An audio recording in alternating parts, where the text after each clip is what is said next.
What's up everyone, how are you all? Today we are back with another blazing Naruto story. What if Naruto summons alien in Chunin exams? If you enjoy then please like, share and do comments. He stared apathetically at the giant eyeless beast before him.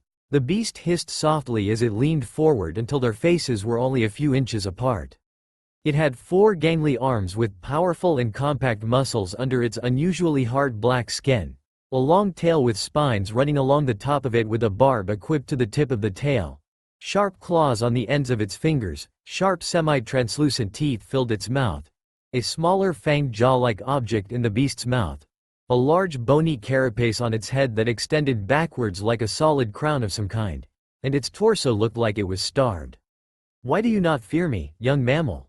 the beast asked through some kind of telepathic link it had established with him. Naruto, who was only 6 years old, idly noted that its voice was soft and melodious with a feminine tone, making him come to the conclusion that the monstrous creature was quite possibly female. "Why should I? You have done me no wrong, so there is no need for me to fear you," Naruto replied as he leaned against the wall of the chamber with his hands in his pockets. Glancing around at his surroundings, Naruto spoke up again with a hint of a smirk on his normally expressionless face. "Besides, you saved me from the men who wanted to kill me for something beyond my control." The queen tilted her head slightly in curiosity. This human was unlike any her kind had encountered before throughout the ages. Human, those who knew of them, feared and hated them. They tried to hunt them and slaughter them. Sure, they hunted the humans in return, but only for the greater good of their kind. The queen, who had lived for nearly 8 centuries so far, could not remember a single human to show no fear or hatred for her or her kind. "You are interesting, young mammal," the queen stated calmly before taking a couple steps back and turning towards a tunnel leading away from the chamber they were in, but looked back at Naruto. "Come, we have much to discuss." "Whatever," Naruto mumbled gruffly as he shoved his hands in his pockets and followed the obsidian-skinned creature down the tunnel. Unknown to either of them, their actions changed the course of history for both of their species. 10 years later, the pitiful masses before him went about their daily routines, ignorant of the true threat to their existence. Pushing back the urge to growl, he stayed within the confines of the shadow and watched as the throng of humans passed him by, vanishing and reappearing in another shadow in the darkness of his den. He was 5 feet 11 inches and 15 years old with smooth waist-length black hair held up in a ponytail by a black hair tie. Solid obsidian eyes with metallic silver slit pupils and black sclera, pointed ears, sharp black claws, long and sharp fang-like canine teeth, black fang tattoos on both cheeks, and a muscular build like a street fighter or a boxer. He was wearing dark gray armor that was much like Anbu armor, only made of metal with a black hood attached to the collar of his body armor. A dark gray and black camouflage cloak draped around him. Black fingerless elbow-length gloves with dark gray metal caps on his knuckles, dark gray and black camouflage bracers on his forearms, and black steel toe boots were on his feet. He was also wearing a black armored face mask pulled up to cover the lower half of his face, a pair of collapsible multi-bladed shurikens strapped to his lower back, a pair of ninjutsu swords crossed on his back with the handles down at his hips, and a pair of kunai holsters on both of his thighs. Tied around his head much like a blindfold to hide his eyes was his custom-made Konoha Hite 8, which bore a black non-reflective metal plate with the leaf insignia traced in gray and attached to a strip of dark gray and black camouflage cloth. This was Uzumaki Naruto. He had been living and training with the queen and her children for the past 10 years, and he had come out for the better, in his eyes, at least. Through an ancient ritual the queen knew of from word of mouth between her kind labeled as xenomorphs by humans for the past 3,000 years. Naruto had become one of them, but Kyuubi had stepped in and altered some things. A perfect hybrid of human, xeno, and fox. While he may look human, Naruto was anything but. His blood held the same acidic qualities as xeno blood. He could hunt down anything and anyone in zero visibility circumstances. His strength was greater than even the queen's. He had 2 forms other than his current human form. His speed and agility was greater than even a high-level Chunin. His reflexes were even faster, and his knowledge of human and xeno anatomy, biology, psychology was vast. Naruto pulled his mask down and loosened his Hite 8, letting both items hang around his neck. While he may be able to do just about everything without using his eyes, Naruto still preferred to see things with his own abyssal eyes. In this case, it was the sleeping woman lying on the bed and sporting a swollen womb, denoting her pregnancy. Although only a teen in the eyes of the world, Naruto was far more mature in both body and mind. Dispelling the constant and enhanced seal-based henge he wore when out in the world, the smoke cleared to show Naruto standing at 6 feet 9 inches and slightly more muscled, though wiry and lithe. The woman had long crimson hair that fell down to her wide hips, full and luscious lips stained red, creamy white skin, full and perky hydrogen hydride cup s, a plump and meaty rear, muscular thighs, and long legs. Her belly was practically the size of a beach ball, signifying she was heavy with many offspring and very fertile. The woman was none other than Kyuubi no Kitsune, also known as Kanioko Kira. Smiling softly, Naruto sat down at the edge of the bed beside Kira and placed a hand on the woman's massive womb. Closing his eyes peacefully and relaxing, Naruto could feel his children moving slightly. He felt the warmth they felt. He felt the same sense of safety that they felt. Slowly opening his eyes, Naruto brushed a few scarlet strands out of his lover's face and smiled lovingly. Even though he was cold and hostile towards humans, he was kind and gentle with his hive and his lover. Like everything else he owned, the bed was solid black with dark gray sheets and black covers. The floor was covered in dark gray and black tiles set in a checkerboard pattern, while the walls were painted dark gray and covered with black tribal designs.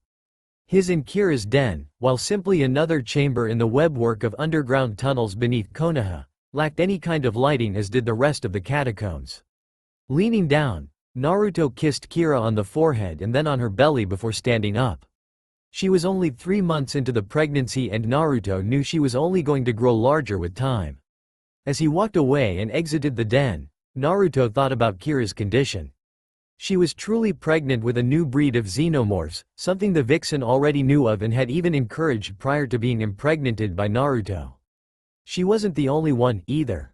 Naruto had impregnated several other human women that were restrained in the birthing chambers, and they, too, only were 3 months along.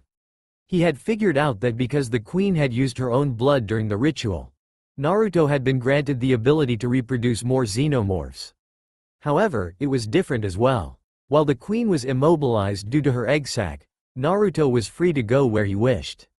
Also, instead of using a medium, a facehugger like the queen, Naruto can directly impregnate any human, or in Kira's case, demon, female. Even though his ability is limited only to female humans, any woman he impregnates becomes heavy with many more xenos than a person, animal impregnated by a facehugger, which allows only one at a time. In fact, Kira was on her first litter, as she calls it. Naruto never bothered trying to figure out a different name for it and just let it be. Anyways, a normal human female is unable to survive giving birth to a full batch, which usually consists of 3 to 4 dozen xenos on average, while Kira, because of her near-instant healing factor, was pregnant with nearly twice that amount, and he suspected that she could be impregnated once again after a month of recovery without any complications in her health. Shaking his head to clear it, Naruto stopped at a balcony looking over a large open cavern. Inside, the walls and floor and ceiling were utterly covered by thousands of xenomorphs. Among them were drones, warriors, runners, praetorians, a handful of serpentine xenomorph dragons spawned from the giant snakes in the Forest of Death, which was right above them, and a number of 2 unique xenomorph types mixed in with the others. The first set looked no different than xeno-warriors, albeit twice their size. They did, however, have 2 horns on either side of their heads that dipped just below their bottom jaw and nearly a foot ahead of their mouths. Their tails were far stronger than any other, their tail had larger bladed tips, their claws were longer and sharper, and their jaws were slightly larger than any other xeno. These had been labeled as titans by Naruto. The second set were much like warriors as well, only more along the lines of the 4-legged variety, like a runner. These, too, had the same kind of horns as a titan, only they were slightly smaller. They had longer claws than any other xeno, their physique was streamlined for speed, their tail barb was twice as long as any other xeno, and their tail was slightly longer than the others. Naruto had labeled these as stalkers since they tended to stay hidden for the most part and were antisocial among the other xenomorphs, preferring to remain isolated from the rest of the hive. He did not know what they had spawned from, but Naruto knew it had to come from something in the Forest of Death, seeing as the two xenomorph types were nowhere else in his subterranean hive. With curious eyes, Naruto watched as a pair of titans seemed to fighting one another, but they weren't aiming to kill one another. The other Xenos gave them a wide berth, not wanting to get involved in the fight. It is almost as if they are training. Naruto mused with a grin, watching as one titan slipped its tail underneath itself and between its legs before pushing off of the ground with it much like a springboard to attack the other titan from above. Not expecting it, the second titan was forced to jump back to avoid being crushed under the might of the first titan. With that done, their brawl continued, each one throwing curveballs at the other and keeping one another on their toes. Hee. The humans will never know what hit them when I release the hive on them. Naruto thought darkly as he turned away from the scene before deciding to take a walk through his hive and check up on everything. He and his team had a C-rank mission tomorrow, their first one, and Naruto figured it was about time to release his hive on the world above. Well, just a few of them, at least. 3 days later, Naruto narrowed his eyes at a puddle on the side of the road a short distance ahead of them. While it appeared to be a puddle to his team and their client, Naruto saw only 2 shinobi with clawed gauntlets. They were former Kiri-nin, about Chunin level to be exact, and known as the Demon Brothers, Maizu and Guzu. Their genjutsu, like all others, were useless against him since Naruto didn't rely on his vision, the most common of only 2 or 3 ways to ensnare someone in a genjutsu. Waiting for them to spring their trap, Naruto slipped to the back of the group, leaving Kakashi to take point and Sasuke and Sakura to flank their client, Tazuna. Just as he planned, the Demon Brothers left their genjutsu and launched themselves at Naruto, intending to wrap him up in their bladed chain and tear him apart. Unfortunately, they did not expect a massive 12-foot black creature with horns to surge out of the forest and blindside the two of them, dragging them into the forest on the other side. This all happened before anyone could turn around to see what happened. Sakura and Tazuna spun around, fear etched on their faces. Sasuke had shock written all over him and suspicion. Kakashi was on alert and narrowed his singular eye at Naruto, who simply faked innocent. "What, is there something on my face?" Naruto asked as he tilted his head slightly. Although his voice didn't give it away, he was grinning maniacally from behind his mask. The titan that had barreled into the 2 missing nin was now on its way to a temporary hive he had ordered to be set up in Wave Country along with several more in other countries over a week ago. A convoy of roughly 50 drones, 50 warriors, 30 runners, 25 dragons, 10 titans, and 10 stalkers had already gone up ahead with a collection of eggs to stock up the secondary hive in Wave.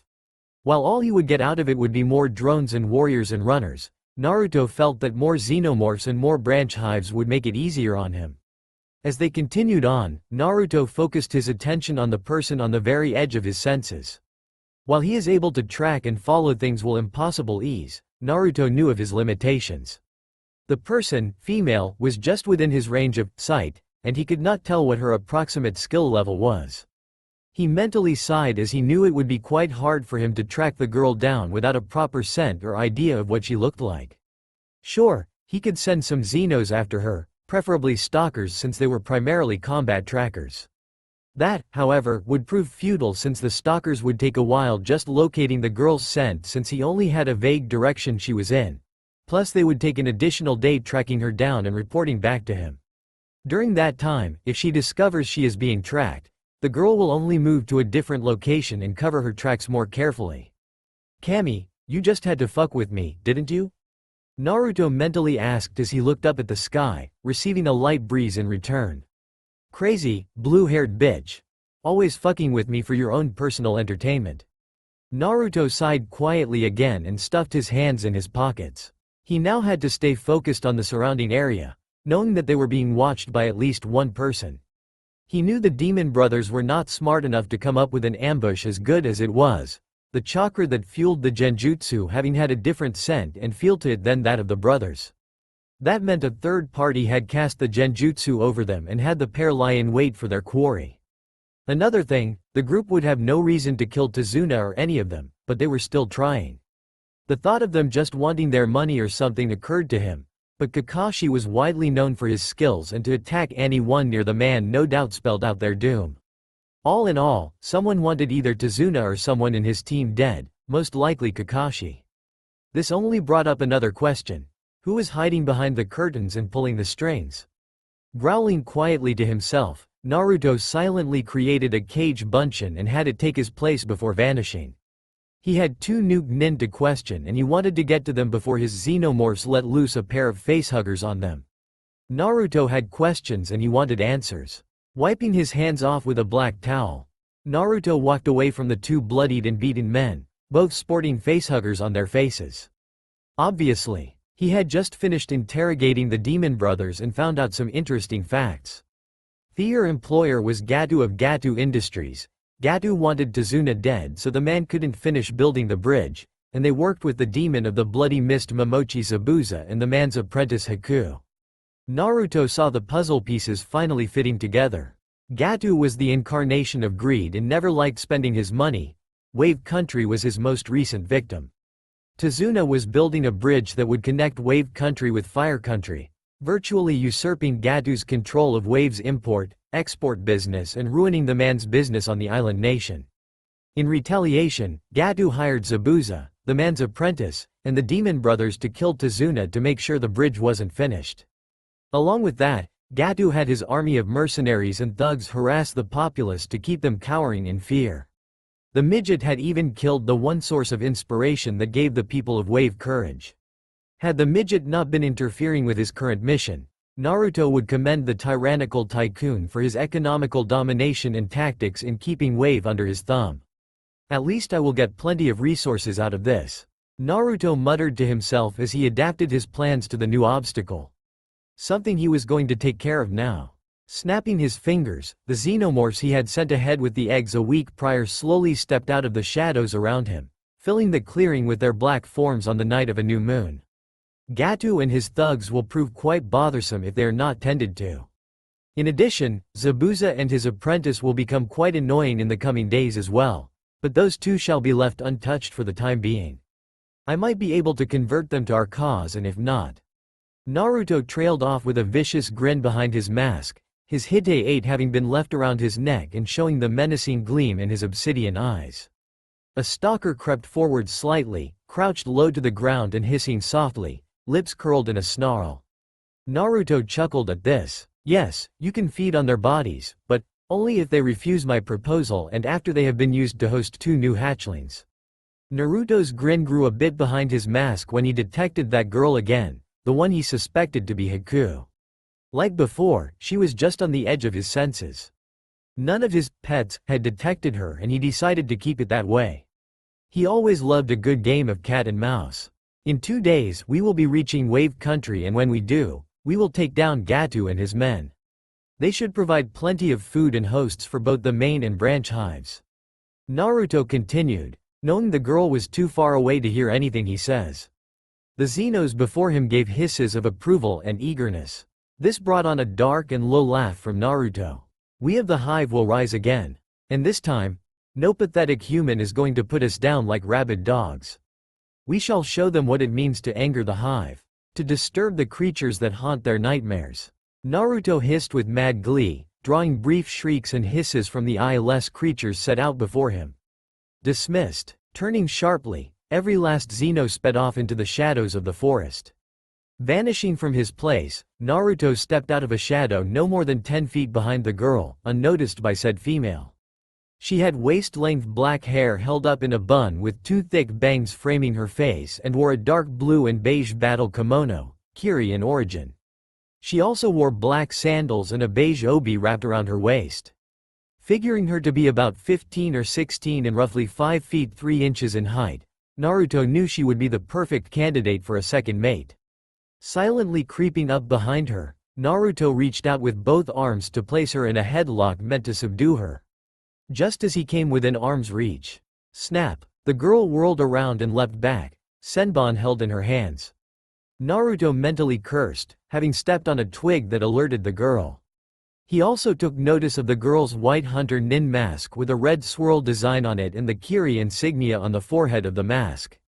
Kukuku, so jumpy. Naruto taunted as he flexed his claws and relaxed his stance. The girl tensed and prepared to throw her senbon when Naruto raised his hands as a sign of neutrality. "Sorry for startling you, miss. I didn't mean to sneak up on you like that." She bought his lie. "Oh," she responded simply, lowering her arms slightly, but still on guard. "And why exactly are you out here in the middle of the night?" "Hee hee, you caught me." Naruto laughed lightly in false nervousness, eyes smiling. Then his face darkened and his eyes gained a menacing shimmer. "I was out looking for some fresh meat." The next thing she knew, Haku had been struck on the back of her neck and everything went black. Stepping out of the shadows, Naruto nodded to his Kage Bunshin, which dispelled itself now that its purpose was done. Picking the girl up bridal style, Naruto started walking away. "Oh, yeah, tonight was a good night." 2 days later, Naruto grinned as he sensed the presence of Zabuza growing farther and farther away. After interrogating Haku for a short time, though not as brutally as he did the demon brothers, Naruto found out what Zabuza was planning to do to catch them off guard. As such, he purposely exposed Zabuza without giving names and led Team 7 away from where the former Kiri Anbu planned to ambush them. As a reward for cooperating, Naruto let Haku live without being turned into a host for a xenomorph. She was, however, still held prisoner in the branch hive in Wave for later. He wanted to perform an experiment and Haku would provide a wonderful test subject. He wondered what would happen if he performed the ritual on Haku and impregnated her. Would she survive the first litter and remain capable of birthing more xenomorphs at a later time? Or would she die after giving birth? Maybe she would become the ultimate breeder and continuously birth countless xenos much like the queen? A dark chuckle escaped his lips, something that went unnoticed by his team. The Banshee and the Bastard were annoying pests and the White Fang's son was just as bad, if not worse. So far, the man had taught them practically nothing. Except for the arrogant little shit, Sasuke. Naruto didn't really care since he never saw any use in using ninjutsu when genjutsu, taijutsu, kenjutsu, and stealth worked just as fine. Hell, what was the use of learning hundreds or thousands of ninjutsu when a simple kunai could kill someone just as easily? Having tamed Kyuubi's chakras since the ritual, Naruto's chakra control was on par, or so he believed, with that of Senju Tsunade, the slug princess of Konoha. He could cast high-level layered genjutsu that could ensnare even the best of Anbu and Chunin back in Konoha, something he did for sport when he had nothing better to do. Plus, it provided a few good laughs to watch two Anbu mimic each other as if they were looking in a mirror. His taijutsu was quite powerful, though with no definite style or form. It was more of an action-reaction kind of style, something that allowed him to adapt to any situation and remain unpredictable when in battle. As for kenjutsu, he was not a master at it, but he viewed himself as good enough in the art form to protect himself quite well. Stealth was something he excelled in far more than any shinobi in history. It was also something he took great pride in. He kept tabs on everyone that had even the slightest amount of influence in anything. Civilian or shinobi matters, Naruto knew of everything that went on within Konoha. This included Danzo's route, the council, and even the codex. The codex was where every file was stored, its location being beneath the administration building, a place where only the Hokage could access. Or so they all thought. Though it required the sacrifice of a drone, Naruto had gained access to the codex by digging a tunnel over to it and using the acidic qualities of xenomorph blood to melt through the 8-foot-thick steel walls. The place was only dimly lit by a handful of hanging lamps, leaving the ceiling veiled in shadow. Ergo, the 3-foot-wide hole in the ceiling was hidden and allowed Naruto to slip in and out unnoticed. He kept the hole closed off with a board coated in seals to keep any Hyuga from seeing through it or seeing the board itself. One collection of seals on the board hid it in a layered genjutsu so it looked like the rest of the ceiling. This kept him from getting caught by anyone that enters the codex, who might notice the hole in the ceiling. Dismissing those thoughts, Naruto refocused his attention on the message a runner had relayed to him earlier that morning. Gato had received 3 new shipments of cargo, a contingent of over 300 more mercenaries, and tarp-covered cages that contained life forms his stalkers could not quite identify, but they suspected them to be human female slaves. None of this bothered him. In fact, it excited him. Most of the slaves would be used to host his new breed of xenomorphs which have not yet been born, and the mercenaries would provide proper hosts for more drones and warriors. The slaves that aren't used to birth more xenos would become his own slaves, not exactly for the same reasons that Gadu had in mind, but mostly to provide services for any of his future human allies or something. While he may hate humans, Naruto knew that there would be at least a few humans worth allying with. "Naruto?" Kakashi asked as he walked over to the teen with a plate of food in one hand. Glancing at him, Naruto stared out over the ocean, his feet dangling over the side of the roof of Tazuna's home. "You missed dinner and I figured you might be hungry." "Here, that's quite fine, Hitaki, but I am not hungry. I already went hunting earlier." Naruto responded without looking at his sensei or the offered plate of food. Caught off guard by this, Kakashi simply nodded and went back inside. Naruto wasn't lying since he really had gone hunting, but not for game animal. He had gone hunting for human flesh. He, along with those of his hive, had acquired a taste for human meat some time back. Also, since they did not need to feed on a daily basis or require fresh foods, they always had an abundance of meat, fresh or decaying. While the Xenos didn't really care, Naruto preferred fresh meat since it didn't reek as bad as decaying flesh. Plus, it was usually juicier and more flavorful when fresh. Chuckling to himself, Naruto dropped down from the roof and darted away into the forest. Within a few minutes, Naruto was standing among his Xenos a short distance from Gadu's mansion. Glancing at his Xenos, Naruto grinned and slipped into the shadows, the glossy black beasts trailing behind him. The hunt was on. Wave Country, Branch Hive. Haku glared into the darkness of her cave. Cell. Whatever the hell it was. She had been taken prisoner by that masked person with the Konoha group, the creepy one with the blindfold. She got mixed signals every time she saw him and it interested her. It was why she followed him again the night she got captured. Fear and safety enveloped her every time she saw him. Fear of his power and dark aura. Safe when thinking of that same power shielding her from danger. Neither feeling was stronger than the other, but Haku felt a sort of rush, as it were, when she felt either one. Then there was those creatures of his. Their black eyeless visages frightened her slightly, but none of them did anything to harm her. Oddly enough, a couple of them had even taken a liking to her, or so she believed. It was hard to tell with them. A hiss off to the side snapped her out of her thoughts before a great horned creature stepped out of the shadows and into the faint light of the cavern, which was provided by a very small hole in the ceiling that led outside. It was no more than maybe 2 or 3 inches wide.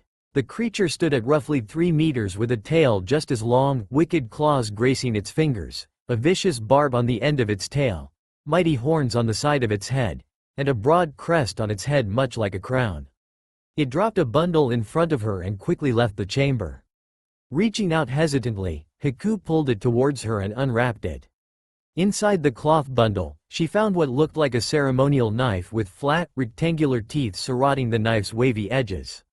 The handle was wrapped in black leather and what looked like a fang hung from the pommel on a piece of wire. Beside the knife was a small clay bowl that had a reddish tinge to it on the inside, an unusual black stone vial with some kind of black skin placed over the opening, and there was also a small scroll.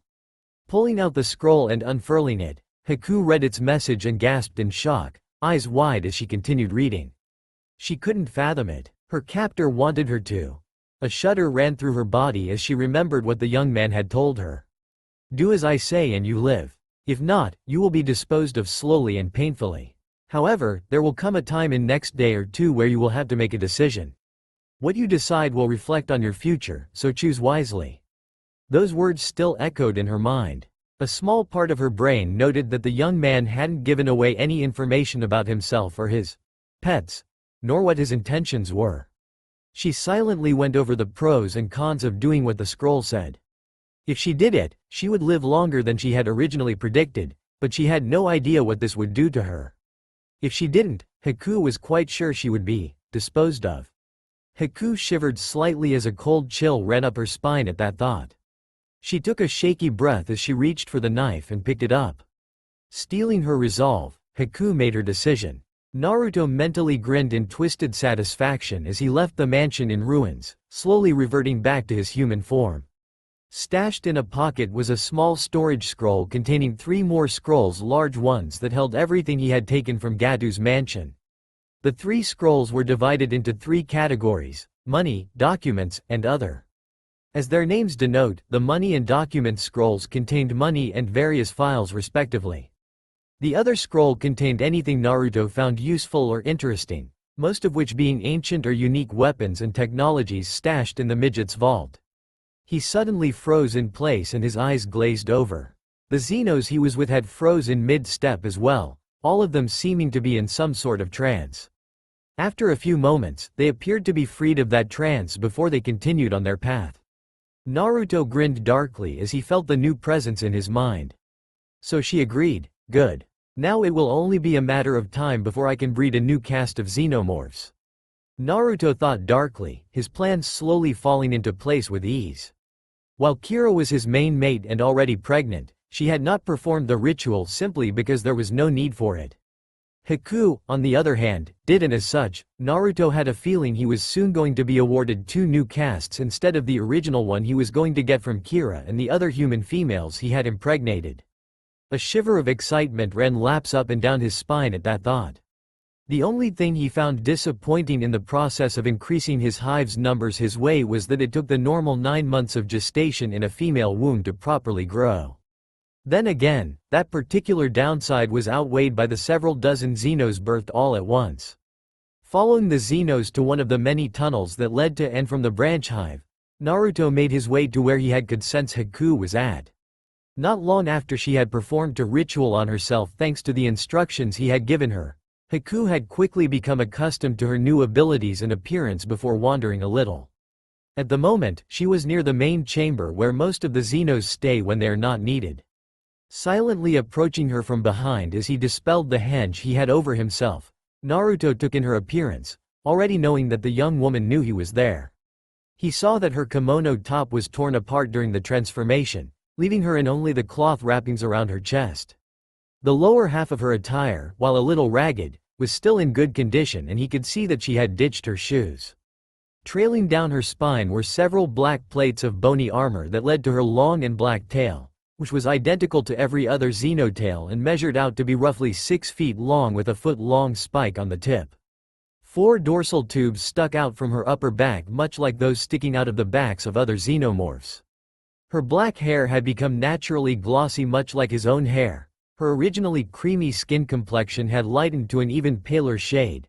Her fingers were now adorned with long and sharp black claws. Her ears were pointed, her muscles were compact and dense, and her lithe figure had become more womanly.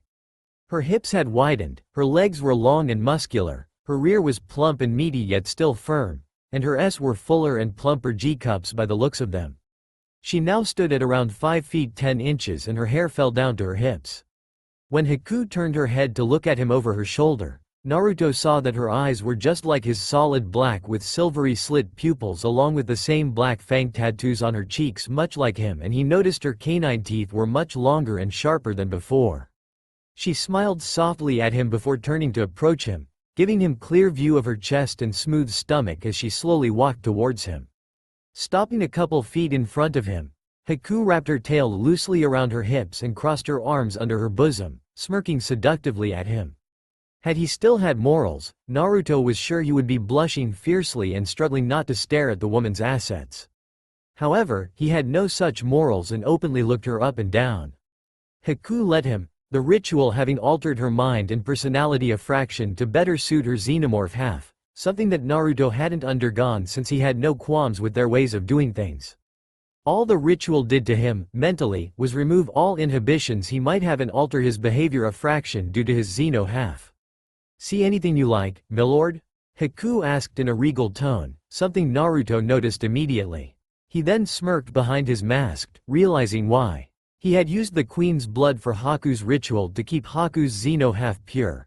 But he now knew that Haku had gained the ability to reproduce xeno offspring much like himself in a way and had gained a slightly more aristocratic personality. "Actually, I do," Naruto replied as he pulled his mask down, revealing his tattooed cheeks and sharp fangs as he smirked. Haku stepped closer and pressed her full chest against Naruto's, looking him straight in the eye with that same seductive smirk. Her slitted eyes gleamed with lust and Naruto could smell her arousal. "Oh?" she questioned in mock curiosity, deciding to tease her new master and king a little. Placing her hands on his shoulders as she unwound her tail from around her waist, Haku pressed closer.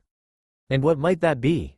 Naruto chuckled lightly and leaned down, his breath tickling her ears slightly. "You," he whispered huskily. His smirk grew slightly as Haku shivered in pleasure and moaned softly, biting her lips gently as she leaned heavily against her king. Wrapping his arms around the woman's waist, Naruto pulled her closer and sucked on her neck gently, drawing out another soft moan as Haku tilted her head to the side. Forget teasing him." Haku struggled to string together a single coherent sentence in her mind, which was growing clouded and foggy with lust and pleasure. "I want him and I want him now." Wrapping her arms around Naruto's neck, Haku relaxed against him and moaned again when she felt his hands grip her rear and lift her up, prompting Haku to wrap her legs around Naruto's waist. He groaned softly when Haku started rubbing against him, knowing that if he didn't take this somewhere more private, the two of them would only end up doing it right there pretty soon. Shunshin away with Haku in his arms, Naruto went to his den here in the branch hive and he did not plan on coming out anytime soon.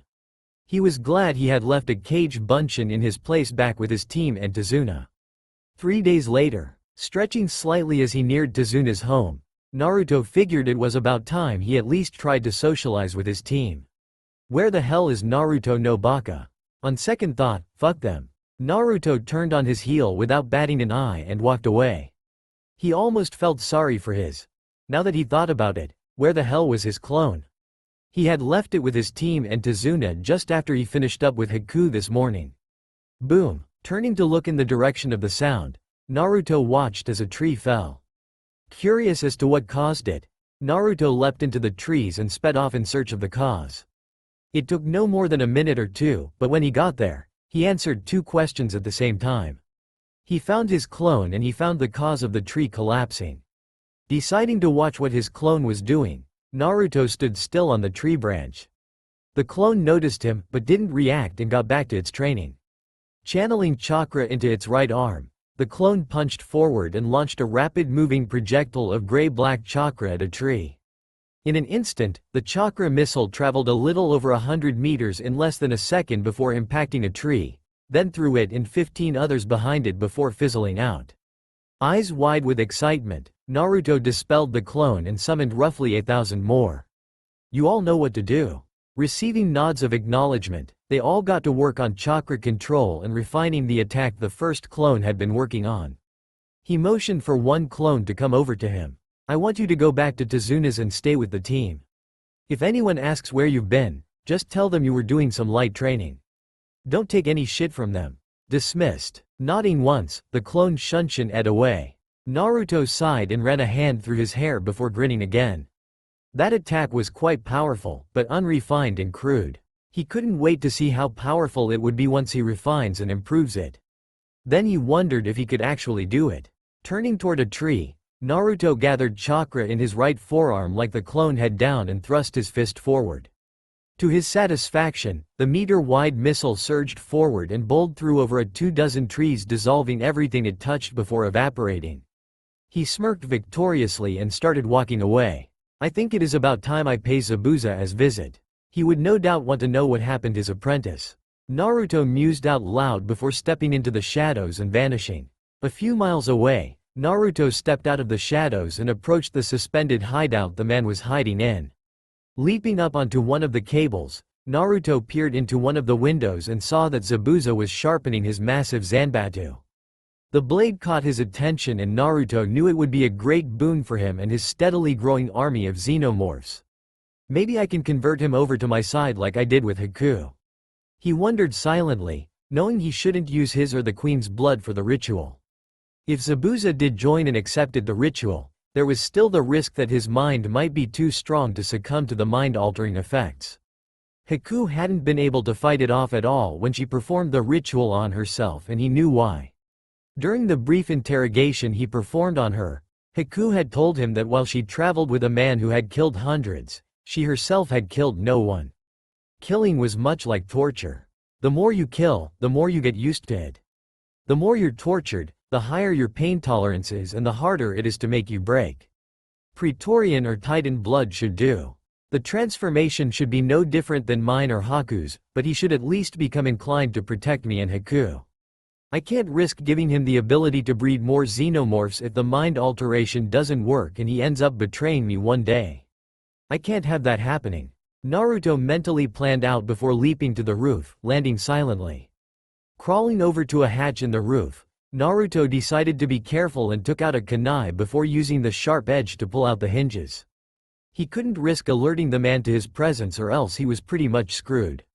While he knew that he could take down Zabuza, Naruto wanted to avoid killing the man due to the added power the former Kiri Anbu would bring to the hive should he join. Picking the lock, Naruto moved the hatch over before slipping into the attic. There were no lights on, but Naruto could still see perfectly fine. Sneaking through the house, he approached the room he saw Zabuza in, but he knew something was wrong when he didn't hear the sound of a whetstone rubbing against metal. Silently cursing himself, Naruto ducked just in time to avoid the massive blade that would have no doubt taken his head off had he not moved. Rolling away, Naruto stayed crouched down on all fours as he spun around to face Zabuza, said man tearing his sword free of the wall with one arm. Naruto gave himself a mental kick in the pants since he had forgotten to suppress his chakra as much as possible since the man before him hunted shinobi by hearing and chakra sensing when using his Kirigakure technique. Who are you and what do you want? Zabuza growled as he brandished his mighty blade again. He knew he was at a disadvantage already. Kabikuri Hucho was too big to be used properly inside enclosed areas such as the room they were in now. Whoever this man was, he was good. Almost too good. Zabuza hadn't heard or seen the man at all and he only knew of this assassin's presence because he barely detected the cloaked man's chakra a minute ago. Who I am is of no concern. As for why I'm here, it's just to talk. I have no wish to fight you, Momochi Zabuza, demon of the bloody mist. Naruto replied, still crouched down. Zabuza smirked as he heard his title. So you know of my reputation. Then that must mean you know you have no chance against. Do not think my hesitance to fight you has anything to do with your reputation. I do not want to fight you because I want to talk to you. Naruto cut in and explained as he let his killing intent flood the room momentarily, causing Zabuza to nearly collapse to his knees in an instant. I have more physical strength alone than you can produce in any way. What the hell do you want? Zabuza growled, now geekly hesitant to do battle with the man before him. The killing intent alone had nearly suffocated him and forced him to his knees. That coupled with one decisive blow, Zabuza knew he would be dead in moments. I want to offer you the chance to join me. Your apprentice, Haku, has already joined me. Just keep in mind that my offer is merely out of generosity. I can do without you or your strength. However, I am sure Haku would appreciate it if I at least extended the offer to her mentor to join. Fuck you and fuck her. I take orders from nobody. I was planning on getting rid of the bitch anyways. Zabuza snarled as he raised his sword once again. Naruto bowed his head slightly and his claws dug into the floor. Haku will be saddened to hear that. Naruto whispered, "Goodbye, Zabuza." In a blur of motion, Naruto barreled straight into Zabuza and forced him through a wall. Landing lightly on his feet, Naruto tossed his cloak aside, revealing that he wasn't wearing his shirt or body armor. As Zabuza slowly started to regain his bearings and drag himself out of the crater he was in, Naruto started to transform while dropping his mask and Hite 8 to the ground. Black bony plates covered his spinal column, 4 dorsal tubes stuck out of his upper back, a long and black tail with a sharp foot-long barb on the end grew out from the base of his spine, all of his teeth became razor sharp, and his claws grew longer. Crouching down again, Naruto let out a quiet hiss as his tail slowly swayed back and forth with the barbed tip raised and aimed at Zabuza. Without warning, Naruto lunged at the man with the intent to shred the man, but Zabuza managed to dodge and land a scratch on Naruto's left bicep, causing his blood to squirt out and land on the flat side of Kabikuri Hucho from one side to the other. Naruto saw this and grinned viciously when his blood started melting through the sword. It would have been useless to him without Zabuza wielding it anyways. Said Blade's wielder heard the sizzling and looked at his sword, only to curse upon seeing that Naruto's blood had already melted halfway through. Dropping his fist on the blade, Naruto snapped it in two and kicked Zabuza in the chest, throwing the man several meters away. Before Zabuza even hit the ground or righted himself, Naruto appeared above him and kicked him in the chest again with both feet, smashing the man into the ground. As the dust settled, Naruto casually approached the unconscious man and kneeled beside him before checking his vitals, finding him to still be among the living. Not surprising since he had pulled his punches with the man. He then took the time to disarm him and bind him with wire. He then summoned a Kage Bunshin before changing back into his human form. Take him to the branch hive and lock him up in one of the purgatory cells. I'll give him one last chance to change his mind, Naruto ordered as he put his cloak back on along with his mask and hid Hite. He still had 5 days left in Wave Country and he had plenty of things to do during that time frame. One of which was setting up those unusual portals he had found among the things he took from Gadu's vault. Naruto growled quietly to himself as he stepped through the gates of Konoha with his team. He hated being near them. He kept himself on autopilot whenever he was around them, something he was doing now as he waited for them to be dismissed by the Sandame. When he did, Kakashi vanished via Shunshin, Sasuke and Sakura left through the door, and Naruto took a seat. Sarutobi was cut off when Naruto performed a pair of hand seals before the room glowed a faint blue for a moment. Instantly, Sarutobi's happy mood turned serious. There was only 3 times in the past when Naruto activated the privacy seal in his office. The first time was when Itachi, Naruto's first sensei and surrogate brother, had gone rogue, and the second time was. The hawk is gossiping with the white snake again, Naruto hissed cryptically. Sarutobi knew what the teen meant. Danzo was trading village secrets with Orochimaru. Again, scowling, Sarutobi pinched the bridge of his nose to fight off the coming migraine. What is it this time? Anbu patrol routes and times, shift changes, guard posts, etc. Naruto explained vaguely as he dropped a thick file in front of the Sandame.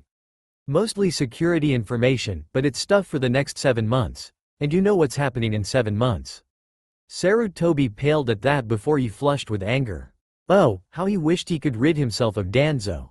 That crippled warmonger has been a thorn in his side for decades. Were it not for the lack of actual evidence against the man, Sarutobi would have done so the moment he had the chance. Naruto, on the other hand. Naruto, I want to erase the hawk and his flock. The Sandame ordered as he looked through the file before him, his ire growing with every line he read and picture he viewed. Naruto grinned darkly behind his mask, knowing exactly what the elderly Hokage meant. And I want it done by midnight tonight. I don't care how you do it, just get it done. Of course, sir. It will be my pleasure. He purred darkly as he deactivated the seal. Now, on to other business. I want to remove myself from Team 7 and work solo. Don't worry about a vacancy in Team 7. Now that I'm taking care of a mutual annoyance, I can supply you with one of my few human allies. He's quite skilled and will take my place on Team 7. Oh? And why would you want to leave Team 7 in the first place? Sarutobi questioned as he closed and sealed the file away in a special seal on his left wrist, which contained the most important of things he could not risk falling into the wrong hands. The bitch won't shut up, the bastard thinks he's the king, and the ass sniffer doesn't give a damn about anything. In addition to that, the ass sniffer hasn't taught me or the bitch anything except that stupid tree climbing exercise while he teaches just about everything to the bastard. What more of a reason do I need? Naruto growled as he started flexing his claws, a little irritated at having to deal with useless teammates that didn't give a damn about him. Sighing, Sarutobi found that he could not fault the cloaked team's reasoning, already knowing which nickname belonged to which teammate. I see. Very well, Naruto-kun. Get the job done and I'll grant your request. Sarutobi answered as he waved Naruto away and got back to his paperwork. Naruto nodded and left the office. He grinned darkly behind his mask as he walked away and soon vanished in the shadows of an alley. Reappearing on the balcony overlooking the central cavern housing a great majority of Xenos, which he had come to call the Death's Throne due to the concentration of the hive. Everything in a xenomorph's life cycle is a representation of death. Even their birth is celebrated with blood and death. As such, Naruto found it fitting to call the cavern before him Death's Throne. Kira and even the queen agreed with his reasons. Dismissing those thoughts, Naruto leaned against the stone guard rail he had carved from the very rock that surrounds them, Death's Throne having been dug out by him and many drones. Sarutobi knew of the hive, but he had still left the old monkey in the dark about almost everything about the Xenos. All the Sandaime knew was that they were the perfect assassins and that Naruto had horde upon horde of xenomorphs. A few white lies and a cover story kept the old monkey from worrying about Naruto using his pets to raise Konoha. Gather the banshees. Naruto ordered a nearby runner as he started walking away from Death's throne. We have work to do. Silently slinking away, the runner left to do as it was ordered. Naruto idly realized that he used runners mostly for relaying orders within and between the main and branch hives as of late. Then again, runners weren't all that powerful and were more suited for sabotage, espionage or as cannon fodder. Still, they were just as capable as warriors, but faster than their bipedal counterparts. As for the banshees, here already? Naruto asked rhetorically with a smirk as he continued walking, a group of 20 unique Xenos trailing behind him. They were all of the same caste, one that was even more anti-social and solitary than even stalkers, though tight-knit among their own caste. They were very thin, almost skeletal when compared to other Xenos, though no bigger than warriors in height, with wing-like appendages attached to their forearms that folded up when not in flight.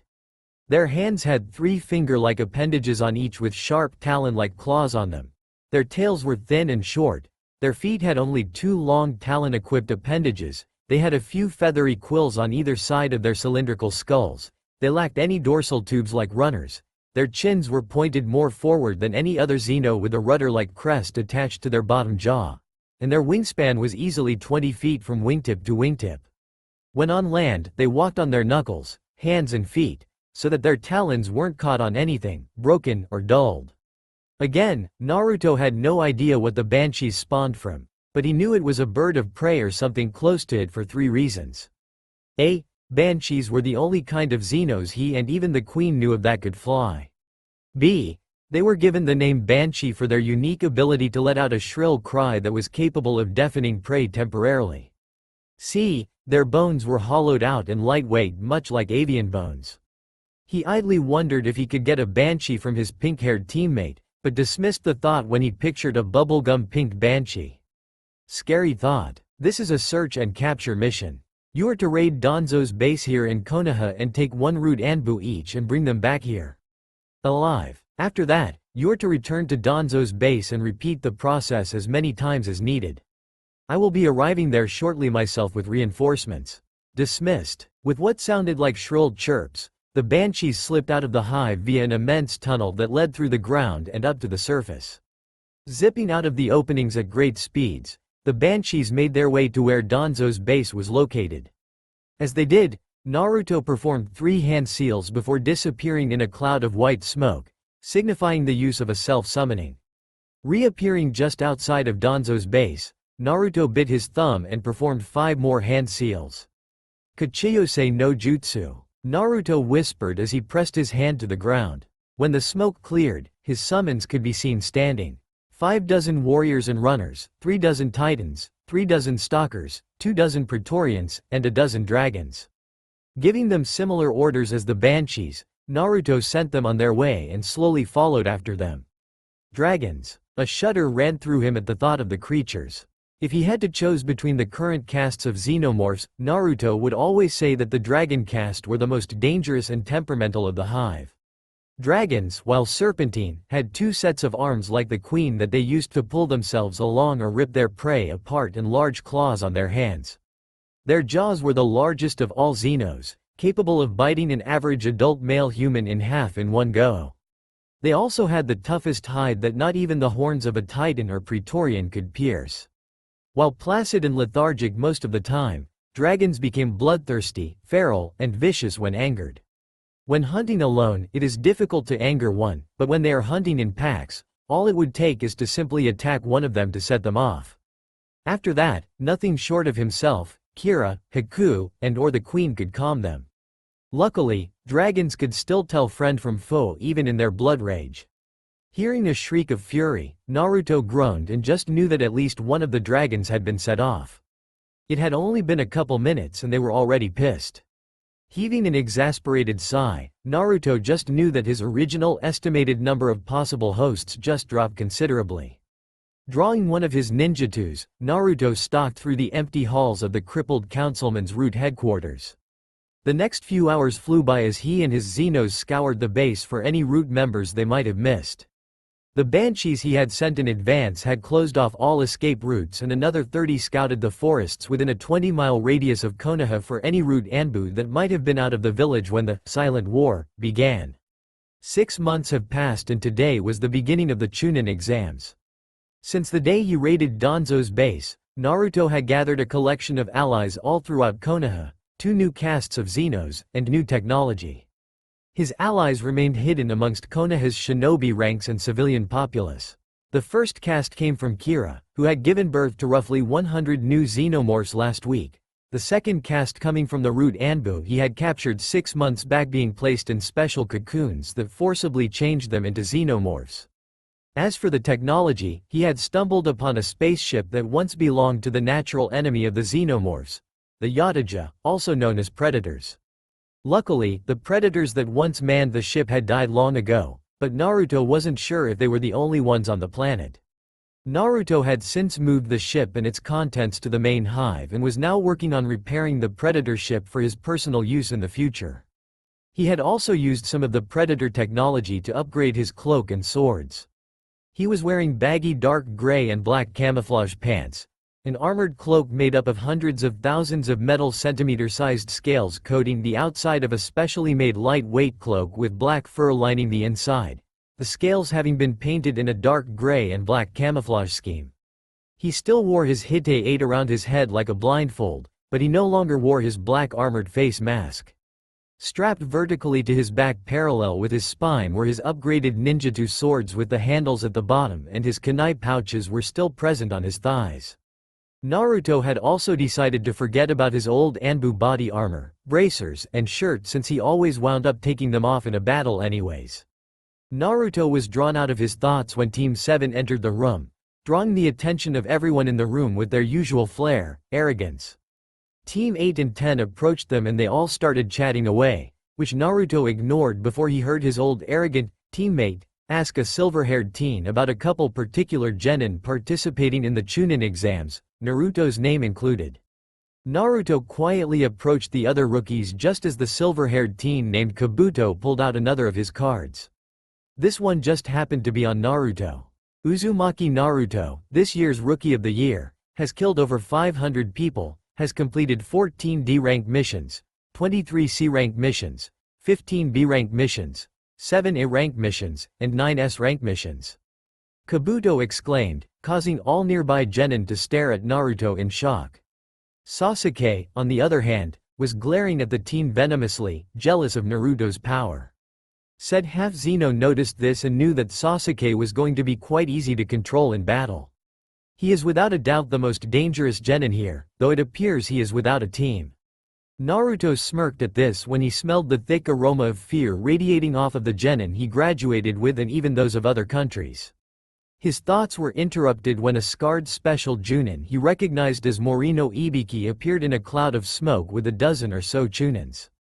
Ignoring them, Naruto simply took a seat and sat there. Thanks to his informants, Naruto already knew what to expect from the Chunin exams. He also knew how to beat the system. Crossing his arms over his chest, Naruto leaned back in his chair and propped his feet up on the table.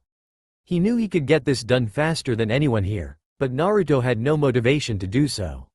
He just wished the second exam would start soon. It had been a while since he had been on a free-for-all hunt. Naruto sighed audibly as the 3 Iwa genin before him were taken away by a pair of titans. They had thought that because he was alone, they had the advantage. If there was one thing for certain about him, it was that Naruto was never alone. Especially not in the Forest of Death where his hive thrives the most. He moved to jump into the trees and continue with his hunt, but something within him told him different. Not far from him was someone similar to him, and they were in trouble. Quickly summoning a pair of Praetorians, they took off into the forest in the presence's direction. Not a moment later, he burst into the clearing, coming upon the sight of a blonde Kumo Kunoichi tied up with her clothes ripped apart. The girl's teammates, both male Kumo shinobi, were both preparing to HSSSS's. Naruto hissed as he slowly reverted to his xenomorph side while removing his cloak and Hite 8, the Praetorians having stayed out of sight for now. They knew when to stay out of their king's way. The dorsal tubes grew out from his upper back, the black armor plates appeared along his spine, his barb-tipped tail grew to its full length, his claws grew longer and sharper, his teeth became razor-sharp, and his rage neared its limit. While he may capture men and women of all ages to host his xenomorphs, Naruto absolutely loathed rapists. The women he captures and impregnates are for the good of the hive, not sick and twisted self-entertainment by raping innocent young women such as the bound and gagged blonde Kunoichi at the feet of her two teammates. In Naruto's eyes, rapists were unfit to host xenomorphs. They weren't even fit to be fed on by his hive. "What the hell are you?" one of the Kumo shinobi exclaimed as he brandished his katana, the other arming himself with a pair of ninjutsu. Naruto didn't answer, all he saw was red. Charging at speeds neither Kumo nin could track, Naruto grabbed them by their necks and pinned them to the ground. Then, with a swift strike from his tail, the katana user was stabbed through the skull. The other one had his neck broken with a single squeeze and flick of the wrist by Naruto with the one hand on the Kumo nin's throat. Standing up and leaving the two corpses, Naruto gave the Praetorians a mental command to return to the hive. Walking over to the bound Kunoichi, Naruto used a claw to cut through the wire used to tie her up before removing the cloth the two dead Kumo shinobi had used to gag her. She cowered in fear and tried to crawl away from him, only to freeze when she felt a cloak dropped on top of he, covering her half-naked figure. Looking up, the Kunoichi saw the man who saved her walking away. Wait, she called out, not really knowing why she did.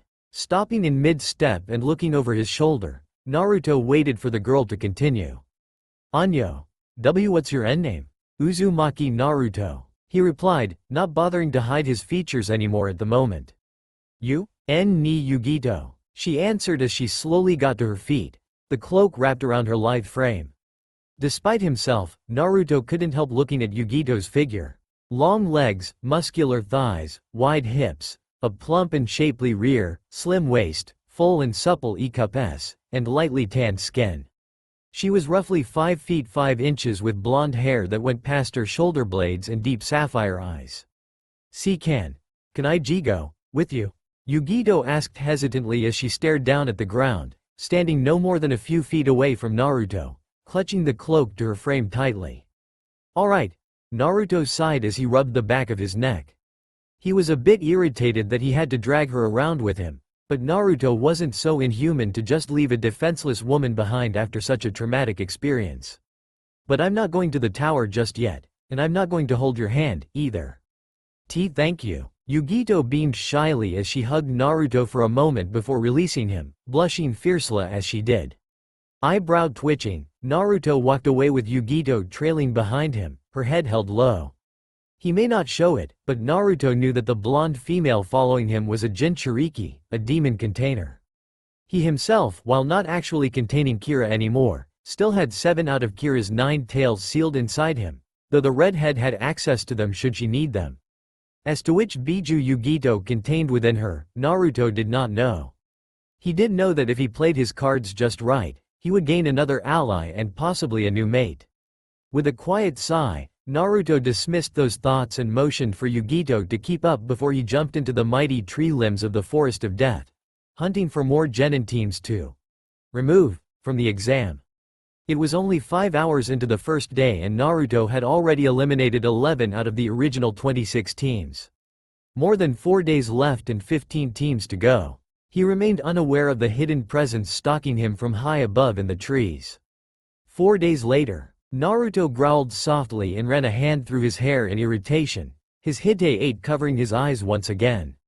Despite his best efforts to eliminate the competition and avoid it, he was still stuck with these damn preliminaries.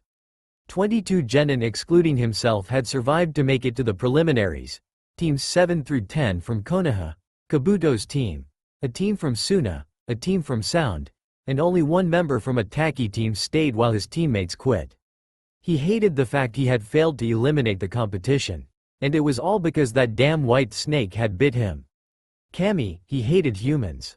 Sighing, Naruto knew he had to either make himself a new cloak or track down that Yugito girl who he had left at the clinic in the building to get checked out and take his cloak back.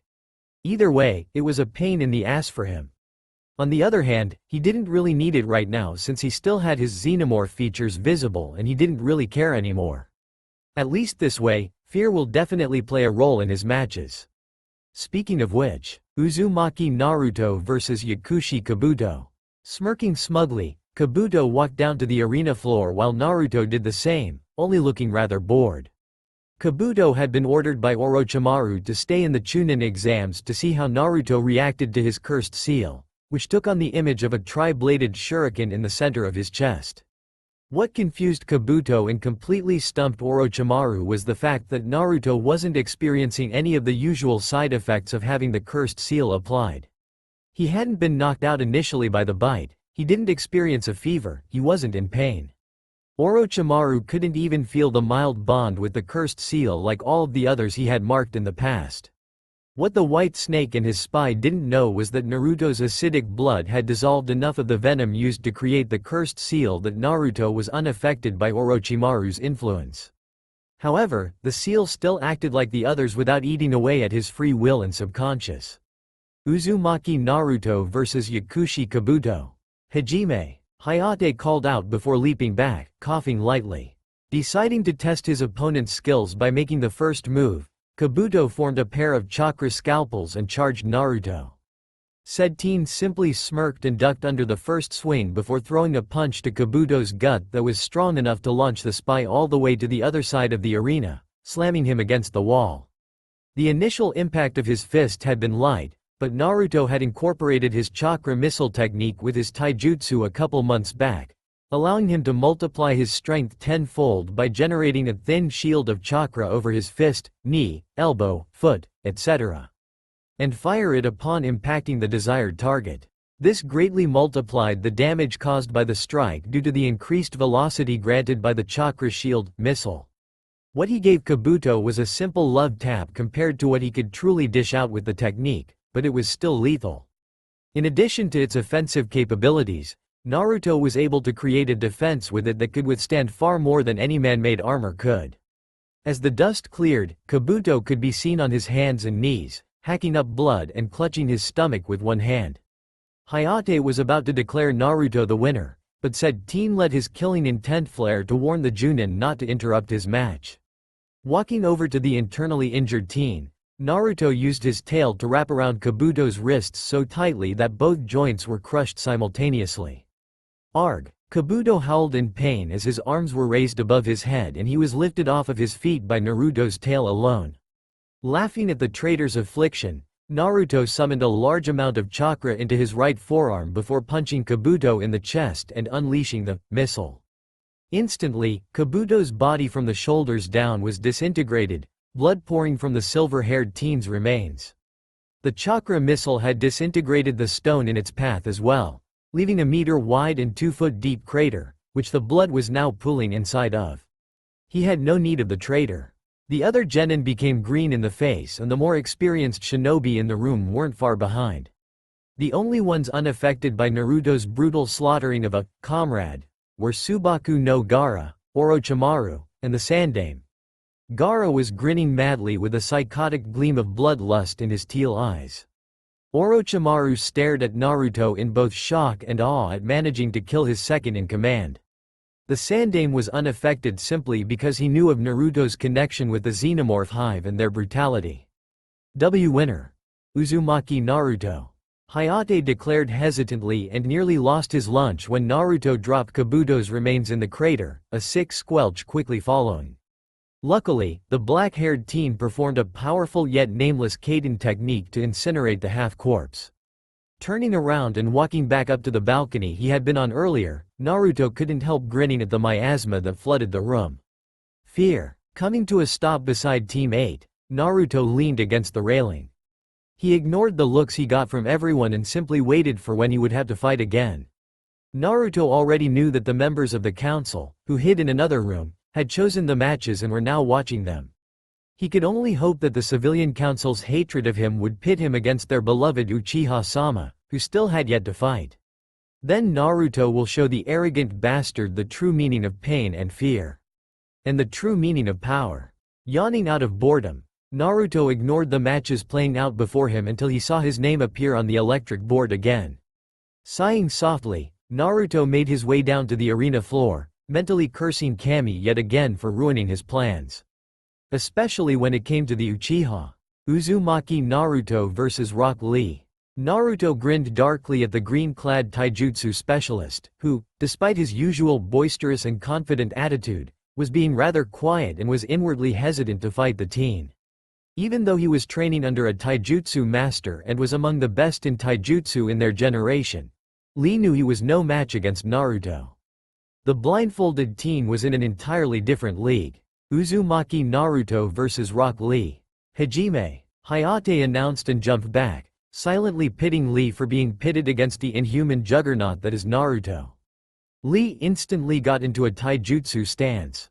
Naruto simply stood there, baring his fangs and sharp teeth with a vicious grin. "Are you sure you want to fight me, Lee?" Naruto asked as he tilted his head to the side and slumped forward, his arms dangling limply at his sides. Orochimaru, disguised as the Sound Team's Chunin sensei, winced and unconsciously put a hand on his left shoulder. Naruto had been in that same stance when he was interrupted and stopped from giving the Uchiha the cursed seal, which the snake summoner could only perform once every 5 days due to the strain it puts on him. What irked the man the most was that he wouldn't have another chance to apply it to the Uchiha.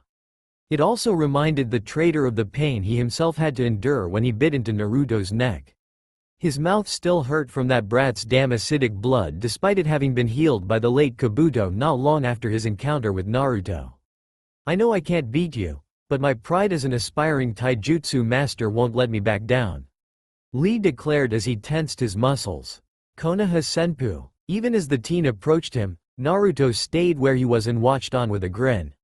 Or so everyone thought. Just as Lee's foot neared him, Naruto took a single step back and ducked. Not a moment later, his attacker's strike flew over his head harmlessly. He. Gotta do better than that," Naruto called out with a maniacal laugh as he waited for his opponent to turn about and come back at him. This time, Lee came back at him with a leg sweep that was followed up with a roundhouse aimed for Naruto's waist. Laughing again, Naruto jumped up just enough and flipped, surprising Lee that he missed both times. He haha. Come on, is that all you can do?" Naruto taunted as he landed lightly on his feet a few meters away. Up on the balcony, Guy was internally panicking, worried sick for his student. He was also inwardly annoyed with the boy's attitude, unaware of Naruto's skills or the fact he was participating in the Chunin exam solo. "Haven't you taught your student any manners, Kakashi?" Guy hissed at the perverted Cyclops in a rare show of annoyance, who shrugged and closed his icha, pocketing it. "He's not my student anymore," the lone Hitaki replied lazily, dumbfounding the rookie genin around him that graduated with Naruto and their respective teachers. "What do you mean, Kakashi? If he's not on your team, then whose team is he on?" "He isn't with any of us," Asuma inquired as he joined the conversation. He asked the Sandaime to go solo and the Hokage granted his request. "That was 6 months ago when we got back from Team 7's first C-rank mission. I haven't found the time to confront him about it, but even if I did, it's virtually impossible to track the boy down," Kakashi answered, watching with a curious eye as Naruto continued to simply evade all of Lee's attacks instead of retaliating. He knew Naruto was capable of winning in an instant for 2 reasons. First, Kabuto had been suspected to be a spy for some time now and was suspected of being around mid to high Chunin level. Second, well, Kakashi never admitted it to anyone and probably never would, but Team 7 passed for one reason, and that was because of Naruto and Naruto alone. How he did it was by easily kicking Kakashi around in the same form Naruto was currently in and ripping the silver-haired Chunin a new asshole like a rag doll caught in the jaws of a rabid Doberman pinscher. Naruto had then taken the bells, passed them off to his teammates, and left to do whatever he does. "Grr! Konoha dai senpu!" Lee exclaimed in anger as he launched himself at Naruto yet again, only for his opponent to duck under his kick and flip away. Lee knew he couldn't keep this up much longer. He was nearly out of energy, but like he had said earlier, his pride as an aspiring taijutsu master kept him from giving up. Either he would have to take off his weights or release at least one of the 8 chakra gates. "Lee," Guy called out from the stands, as if reading Lee's mind. "Take them off." Without hesitation, Lee leapt back, so he stood on top the stone hand sign at the back of the arena and quickly removed his weights. Most of those who didn't know of the genin's training schedule were shocked when twin columns of dust erupted from the ground upon the weights impacting, the ground shaking slightly from the sheer weight. Naruto simply laughed again, only for his eyes to go wide when Lee disappeared from his spot. His instincts kicked in and Naruto listened, ducking just in time to dodge a roundhouse kick, only to fall victim to a mule kick to his face. Flying back and impacting the wall, Naruto used the dust cloud around him to toss his Hite 8 and perform one of the few ninjutsu he knew. Doden. Itsutsu Yari Yaburatayume. Naruto called out as he amassed a large amount of chakra in his forearms and slammed both of his fists on the ground, shattering the stone tiles while releasing the chakra buildup in his arms. 5 stone spikes erupted from the ground all around Lee, all aimed to impale him at the waist, but the spandex-clad genin jumped out of the way. Growling softly, Naruto slowly stepped out of the settling dust and glared angrily at Lee. The knee strike he took to the face had knocked out one of his canine teeth, his acidic scarlet blood dripping from his busted lip and hitting the ground. A slight amount of steam rose from the place the blood droplets hit the ground, surprising everyone in the room, with the only exception being the Sandaime and Orochimaru. "Now I'm pissed," the black-eyed teen hissed as he started gathering his chakra and coating his entire body with it. Preparing to counter whatever his opponent was doing, Lee and Guy shared a knowing glance before Lee released the first 2 chakra gates, Kaimon and Kumon. "Yami Bakuden," Naruto called out as he jumped up a bit and slammed his fist on the ground on the way down, releasing the pent-up chakra all at once. As a result, a concussive wave of dark energy erupted from Naruto's fist, tossing the shattered stone tiles around him away and tossing Lee away as well, smashing the teen against the wall.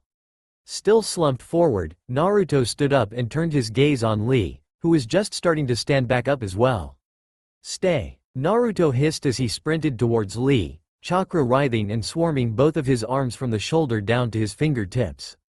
Down, clothes lining the taijutsu user, Naruto tore Lee off of his feet before turning around and elbowing the teen in the gut, slamming Lee down on the ground with a smaller, focused variation of his Yami Bakuden. Breathing a little heavily, Naruto spat out the blood that had pooled in his mouth and walked away to collect his Hite 8. "We. Winner. Yu Uzumaki Naruto," Hayate called out hesitantly, flinching when Naruto glared at him as he passed by. Upon returning to the balconies, Naruto leaned against the railing and gnashed his teeth angrily, clutching the fang that had been knocked out of his mouth by Lee, said teen being taken away by a team of med nin to be healed. Scoffing, Naruto pocketed his fang and growled when the very people he did not want to talk to came over to where he was. Leaving his Hite 8 around his neck, Naruto glanced at Team 7 out of the corner of his eye. "What the hell do you want?" Naruto snapped, making Sakura and Sasuke flinch. Sai stayed a few feet behind them so as not to get caught in the crossfire, Kakashi between him and his 2 teammates. Sasuke was the first to recover. "Where did you get that power, Dobi? Give it to me," the lone Uchiha demanded haughtily, making Naruto roll his eyes and struggle not to backhand the insolent brat. "That power was my own, something I worked at to achieve, Uchiha. Something you and your clan never understood. Itachi was the only one that did, and that's why he'll always be out of your league." Naruto hissed in irritation, still pissed off that Lee managed to knock out one of his teeth and land a hit on him while in his shifted form, at that. "What did you say?" Sasuke snapped as he drew a kunai and moved to attack Naruto, but the hybrid slammed his tail into the Uchiha's gut, slamming him into the wall. Kakashi moved to defend his student as Naruto wrapped his tail around Sasuke's throat, though upset with said student's actions, but Naruto glared at him for a moment. Taking that as incentive enough to back down, Kakashi did, not wanting to get on his former student's bad side.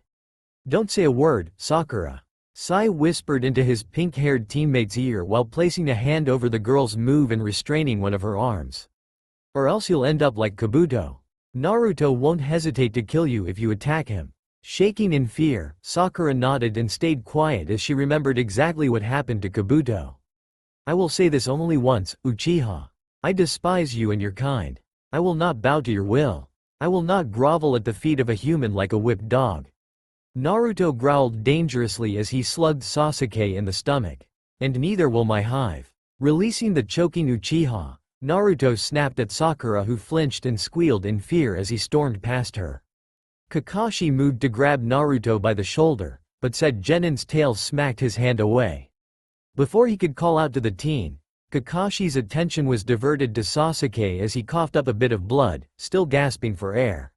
Naruto was rather pissed about everything that had gone on over the week, and it was all because of one damn person, Orochimaru. Had it not been for that bastard, Naruto would still be able to see everything around him properly, but because of the cursed seal, he could barely extend his senses more than 50 meters instead of the usual 200 meters. Because of that, Naruto had failed to eliminate enough of the Genin teens to avoid the preliminaries, and also made him fail at properly gauging Lee's strength, and that had cost him a bit. Snarling angrily, Naruto stepped into a dark shadow and disappeared, simultaneously reappearing deep with his main hive. A warrior approached him, but Naruto would not have it and backhanded the Xeno, completely crushing its face and splattering bits of its brain on the wall, the Xeno's acidic blood burning away at the stone. He did not want to be bothered. Naruto flexed his claws as he entered the only tunnel leading to Wave Country that connected his two current hives, black tribal wave designs spreading across his body. He had a month to prepare for the third portion of the Chunin exams, and he had just the thing in mind to ensure his victory in both the tournament and the invasion. And to do that, Naruto knew he would need to get used to the cursed seal and master its powers. Coughing into the cloth, he leaned back against the headboard and scowled as he looked at the cloth in his hands. He'll get back at that abomination for doing this to him. He'll turn the brat into his personal weapon and revive his fallen division. Racked with another coughing fit, Danzo pressed the cloth to his mouth again. When it stopped, he pulled the cloth away and looked at it. There was a good amount of blood splatter on it. The Kyuubi Jinchuriki will pay for his insolence. Danzo muttered softly to himself. He had barely escaped with only 3 of his root the night Naruto and his creatures had attacked. Danzo was lucky one of the root with him was a skilled med nin, who had barely managed to repair the multiple hairline fractures in his left arm and heal the acid burns and slash wounds littering his body. What truly upset Danzo about his fight with the Jinchuriki was that he wasn't affected by Shisui's Sharingan's abilities to manipulate the target's mind. Naruto had forced him to flee before he could activate Izanagi, and that alone cost Danzo dearly. Mark my words, boy. Danzo whispered harshly. You will pay for what you did to me and my root. He had been busy this past month, doing more than just training. A number of stalkers and runners that patrol Konoha and a portion of Fire Country had reported to him that a Yataja was on the planet. Instead of leading an all-out assault on the predator and risking over half of his hive being incinerated by the hunter's suicide bomb, Naruto decided to let the hunter be and deal with it later. As in after the invasion had been dealt with. With a little difficulty, Naruto managed to get his hands on the needed things to progress his cursed seal to level 2 within just a week of the month-long training period. Since then, he had trained heavily in mastering his cursed seal along with sharpening his other skills. Genjutsu, taijutsu, kenjutsu, ninjutsu, and even kinjutsu were only some of the things he trained in. He had even refined his chakra missile, shield technique to the point he could use it at any time on any part of his body for as long as he wanted. He had named the missile half Yami Mori, Dark Lance, and the shield half Yami Ui, Dark Shroud. Naruto had named it thus because when used at full power, his entire body is engulfed in a dense shroud of black shadowy mist, and the missiles appear as black smoky projectiles. Even his Yami Bakuden, Dark Bomb, was refined to the point he could use it in rapid succession with his taijutsu to quickly knock out or kill the target. Haku moaned softly in her sleep as she nuzzled his neck affectionately, tearing him away from his thoughts. Naruto smiled and stroked back the dark hair of his lover, who was leaning back against him between his legs as he leaned back against the headboard. Kira was also snuggled against him on his left side. Unlike Kira and the other women he had impregnated before, Haku had grown far larger than he had anticipated. While Kira's womb had grown about as big a beach ball in 6 months, Haku's belly had nearly tripled that in the first 3 months and was more than twice that size now at 7 months into the pregnancy. Although thoroughly surprised at her rapid growth, Naruto knew it was due to the queen's blood that coursed through her veins. He could only imagine how many new xenomorphs she would bring into the world over the next few years. Turning his attention on Kira, Naruto wrapped an arm around said woman's waist and pulled her closer. She was actually the reason he was looking into Kinjutsu. While solid, Kira was simply made up of highly concentrated and dense chakra that gave her flesh and blood. What Naruto wanted to do was find a way to permanently separate the vixen from 7 tails of her chakra and place her in a physical body to continuously birth him new offspring, much like a queen. He already had a few ideas on how to do just that, since he had recently used the blood of a human female and some demonic chakra to turn his queen into an empress. The difference between a queen and an empress was the simple fact that the empress used an actual womb to continuously birth one xeno after another for the rest of her life, while a queen simply lays eggs to be distributed by the hive. In essence, Naruto had eliminated the middleman, the need for live hosts. While that would essentially cut off the production of the xenocastes that use non-human hosts, Naruto had found the queen's one special egg that contains the super facehugger that would spawn another queen. That queen was left here in his main hive while the empress was moved to the branch hive in Wave. This allowed him to continue increasing the numbers of his titans, stalkers, banshees, dragons, etc. without having to find new ways of doing such. He did have one special idea, however. Kissing the top of Kira's head and then Haku's, Naruto closed his eyes and nuzzled the side of Haku's head as he relaxed, slowly drifting asleep. He had no way to escape his 2 mates at the moment, and it was still dark out, so he had a few more hours before he needed to be at the arena. Stuffing his hands in his pockets, Naruto stepped out of the shadow he was in behind the other genin present, idly noting he hadn't reapplied the henge meant to hide his true height of 6 feet 9 inches during the month. It brought a dark grin to his face when the genin around him stared at him in shock and fear when he walked over to the rail. While they had seen him in his true form during the preliminaries, they had not seen him without the henge. Towering over his peers by nearly 1.5 feet, Naruto crossed his arms over his chest, grinning darkly at the scent of their fear. He was quite satisfied with recent events. Glancing at the Suna genin team, Naruto smirked. He had dealt with the forces outside of Konoha accordingly. The ninja from Oto were all captured alive and imprisoned within the hive, chakra suppression seals placed on each of them. The ninja from Suna were captured and restrained as well, but they were not being held to be used as hosts. The Oto ninjas weren't so lucky. As to why he kept the Suna forces alive, Naruto planned on returning them to Suna after the invasion to keep the village from collapsing into chaos due to no military forces. If that happened, one of the more zealous villages like Iwa would attack Suna in hopes of taking over the village, igniting the embers of the Fourth Shinobi World War. Should war occur, Naruto had no doubt he and his hive would survive, but not without taking heavy casualties and losing a large quantity of potential hosts. While he would not bow to the human race, Naruto was not stupid enough to completely eliminate them. If that happened, his hive would run out of food and hosts. That would only spell doom for both races. So, for their continued existence, he would return the Suna ninja to keep such an event from happening. Then again, he could just be overthinking things. Snapping out of his thoughts, Naruto came to the realization that his match was up and that he was already standing in the arena. Glancing at Genma, Naruto nodded to the man to let him know he was ready before looking back at his opponent. A grin formed as he looked upon said opponent. "Looks like your luck finally ran out, Uchiha?" Naruto taunted his opponent after Genma announced the beginning of the match. Sharingan flaring in anger, Sasuke charged him and started off with a left jab at Naruto's face. Dodging to the right, Naruto drove his left knee into the Uchiha's gut and then slammed his elbow into his back right between his shoulder blades. "Still think you're so strong, Uchiha?" Naruto asked tauntingly as he wrapped his tail around Sasuke's ankle and lifted the teen into the air before slamming him on the ground on the opposite side of him. He then threw the Uchiha away from him, causing said teen to impact against the wall of the arena and fall to the ground. Shut up," Sasuke exclaimed as he got back on his feet and tossed a handful of kunai at Naruto before performing a few hand signs.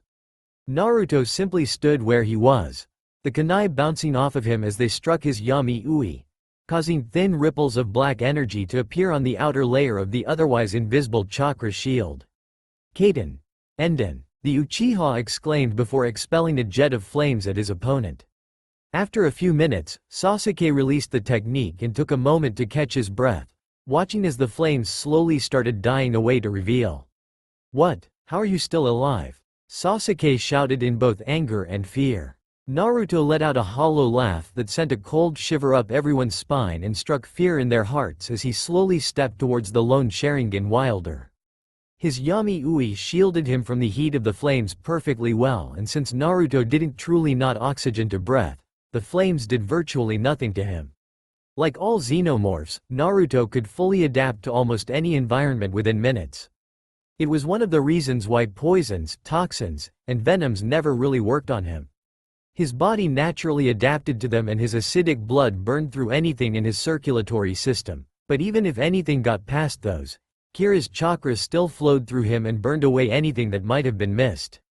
His skin shed cells to adapt to the climate and his lungs changed to better suit the atmosphere. "I told you before." Naruto trailed off as he drew one of his ninjatus, both of which strapped parallel to his spine on his back. "I will not bow to your will."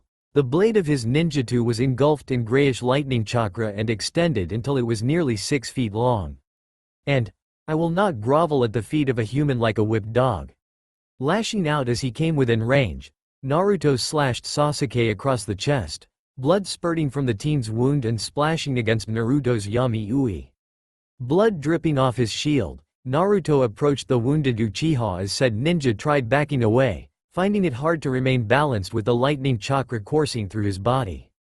"Do you even know why Itachi killed your clan? Do you even know why he left you alive?"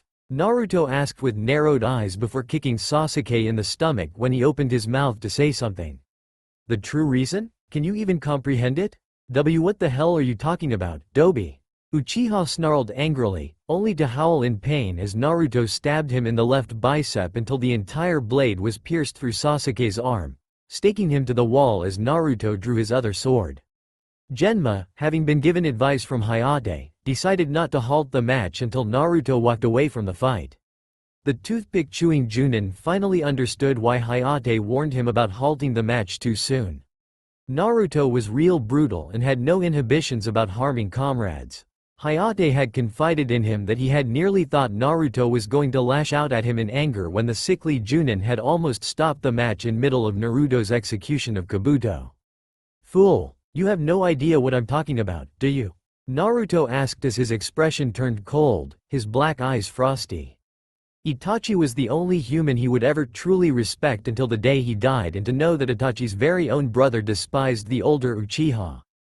Not giving Sasuke time to answer, Naruto coated his sword in lightning chakra again before stabbing it through Sasuke's right palm, pinning it to the wall just like his left arm. The amount of lightning chakra alone was enough to sever and fry the nerves struck and destroy the chakra pathways around the wound as well. Unfortunately, it wasn't enough to kill the Uchiha. Pathetic parasite. Naruto hissed as he backhanded Sasuke across the face just as he was about to scream in pain, silencing the Uchiha and sending him into unconsciousness. Grabbing his two swords, Naruto reabsorbed the chakra in them and yanked them free of the wall and the Uchiha, flicking them to the side to shed them of the blood. Walking away, Naruto sheathed his swords. "Winner! Uzumaki Naruto!" Genma called out as a team of med nins scurried out and hauled away the Uchiha. While the young man's bloody and sadistic methods of fighting were usually frowned upon, Genma was impressed with Naruto's skill and guts. Most Chunin didn't even have the balls to willingly play chicken with a kunai, let alone a fireball. Oh, yeah, Naruto definitely had his vote for Chunin.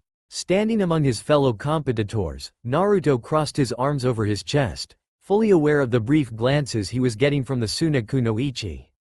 Several of them were ones of hesitance and fear, but a majority of them were ones of attraction and reluctance.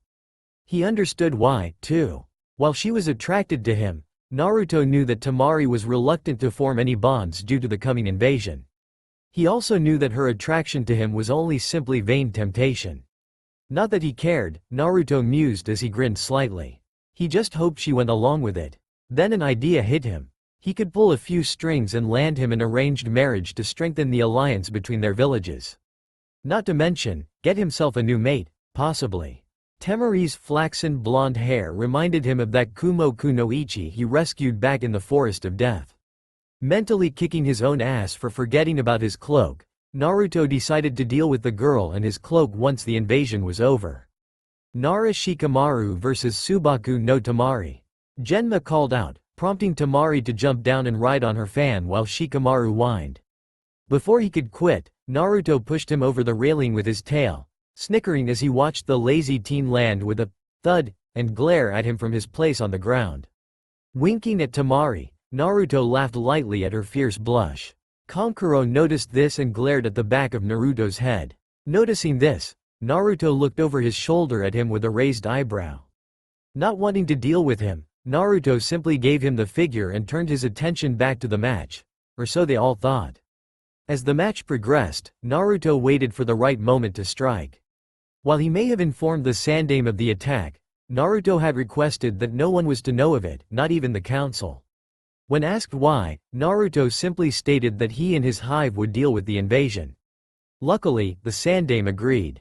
It's almost time, Naruto mused as he watched Shikamaru give up after finally managing to ensnare Tamari in his cage main technique. Rolling his eyes at the Nara's predictable move, Naruto grinned upon realizing the invasion was fixing to start soon. First, he had to take care of something. Neji, a word, please? Naruto asked the Hyuga quietly as he stepped out into the hallway where no one could listen in on their conversation or spy on them. Neji, having followed, looked at him suspiciously. What is it? Neji asked haughtily, and Naruto once again found it hard to resist the urge to backhand the arrogant shit. Forfeit the match, Naruto started, but Neji opened his mouth to interrupt. Before the aforementioned Hyuga could, however, Naruto pinned Neji to the wall with his forearm pressed to the 16-year-old genin's throat. Listen up, Hyuga. I have no care for your pride or your clan, but Gaara is far more powerful than you. Even I am hesitant to fight the Suna genin, and you saw exactly what I did to Kabuto and Lee. Neji looked like he was about to say something again, but Naruto's glare shut him up. Gaara's sand protects him from everything and can crush every bone in your body in an instant if you get caught. You're a close-range fighter with no ninjutsu, while Gaara's power is his sand and can fight in close and long range and everywhere in between. You're powerless against him. There was silence for a few moments as Neji thought about everything he had heard, but still looked reluctant. As you saw, I have no issues with playing dirty, and I can do just that right now. Naruto hissed as a Kage Bunshin appeared behind Naruto and hanged into a perfect replica of Neji, all the way down to the arrogant smirk. However, do as I say and you get to keep what little pride you'll have left when this is over. Fine. Neji choked out after a few moments of silence. Good boy. Naruto praised sarcastically as he released the Hyuga and dispelled the Kage Bunshin. Now go out there and give up. Rubbing his throat, Neji scowled before going back over to where the other Chunin hopefuls were and stepped up to the railing. Proctor-san, I forfeit, Neji called out, scowling deeply as he felt rage build up from being so humiliated by the Uzumaki. That peasant will pay dearly for his actions. Up in the cage booth, Orochimaru disguised as the Yondaime Kage was inwardly seething. With Kabuto's death, he had been forced to use one of his more inferior subordinates for the genjutsu before the invasion begins.